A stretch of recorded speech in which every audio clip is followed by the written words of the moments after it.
Good morning, teacher. Are you busy? I would like you to help me with something.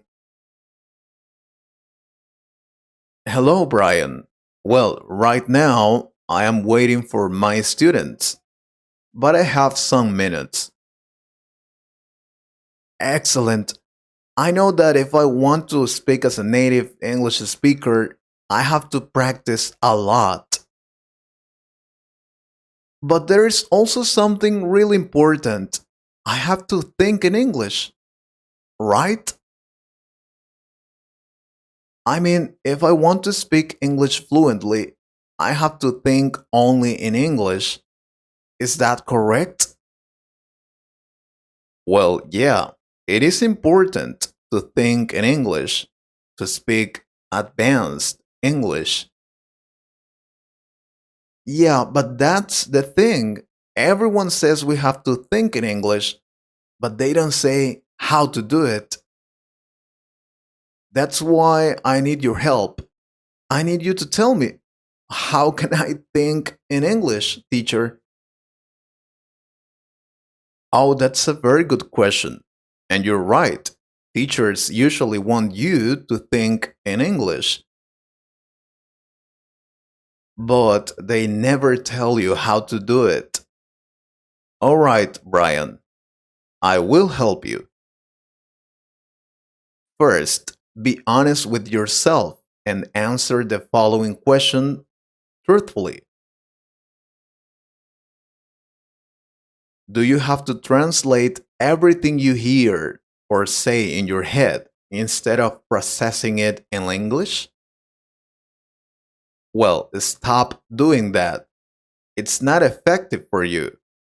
When you can think in English, you can process language more quickly and participate in conversations more easily. The first thing you have to do if you really want to start thinking in English is surround yourself with English. And it doesn't mean you have to live in an English speaking country. Of course not. Although, if you can do it, then that's great. You can do it by giving yourself time every day where you only hear and see English.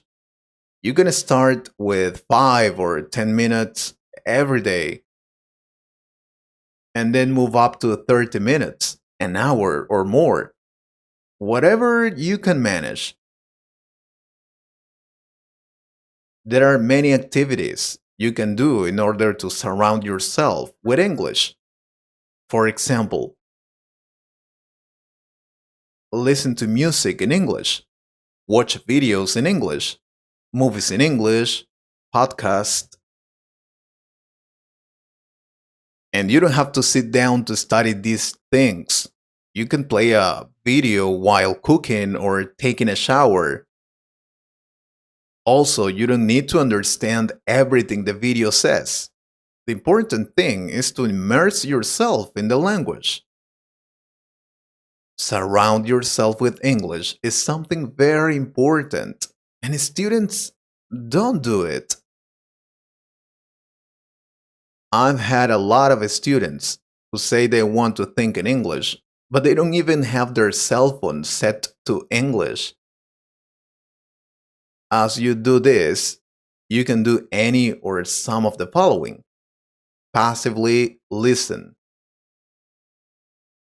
Repeat words you hear or see. Repeat phrases you hear or see. Passive listening takes away any stress and helps you absorb the language better. Repeating words and phrases gets you to activate new vocabulary so you can start using it fluently. By only seeing and hearing English, you start to move away from translation to thinking in English. Also, learn vocabulary and phrases, not single words. It helps a lot. Our brains are pattern matching machines that remember things put into context. If you memorize phrases more than just words, you will be able to answer with some expression. Another thing that works really well is only use words you know. Also important. When speaking in English, sometimes students want to express an idea but lack the vocabulary. So they go and look it up in a dictionary. This is one way to build vocabulary, but it doesn't build fluency. A great way to improve fluency and to start thinking in English is to only use words you know when speaking. Does it sound simple? Yes, it is simple. By not having to struggle with new words or looking for translations, you can focus just on fluency. Also, because you're using words you already know, you never need to translate. You just practice using the words you know in sentences and conversations. When you come across an idea you want to express but you lack the words, you must find a way around it. Just using the words you know, or give up the idea and say something else. This is crucial. I have seen many students wanting to express their ideas with advanced vocabulary. Vocabulary they don't know, but they still want to use. That makes the conversation less fluid. And do not misunderstand me. I am not telling you don't learn advanced vocabulary. Of course not. In fact, we teach advanced words and phrases here in this channel. But if you already know the words to give your opinion, then just do it. Don't try to look for more complicated words. Another common technique to start thinking in English is to see an object and say the word to yourself in English. You see this picture above, and you say to yourself the words that you see and know. For example, these are plants, green plants, in a beautiful garden. I would like to have a garden like this. Again, don't start looking up new words. Just say in your head the words you know. You can do this whenever you have a minute or two of that time. For example, when you're in a waiting area, you're waiting for your lunch, or maybe you're just relaxing on your couch. Instead of having a picture, you just look around yourself and say in your head what you see. And this is all about talking to yourself.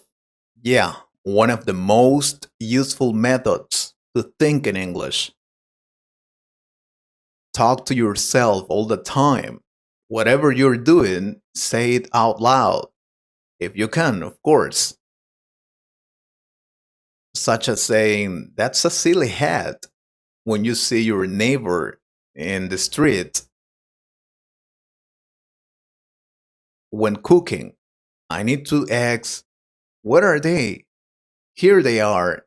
Now I put in some milk." When you're taking a shower, "The water is very cold. I wish this water was a little warmer." Whatever you want to say, just say it. The important is you do it every single day. And there are more things you can do to think in English, but my students are about to come. I really appreciate your help, teacher. I'll do what you told me to think in English. Great. And if you want more tips to think in English, like the video and comment. Have a nice day. I hope you liked this conversation. If you could improve your English a little more, please subscribe to the channel and share this video with a friend. And if you want to support this channel, you can join us or click on the Super Thanks button. Thank you very much for your support. Take care.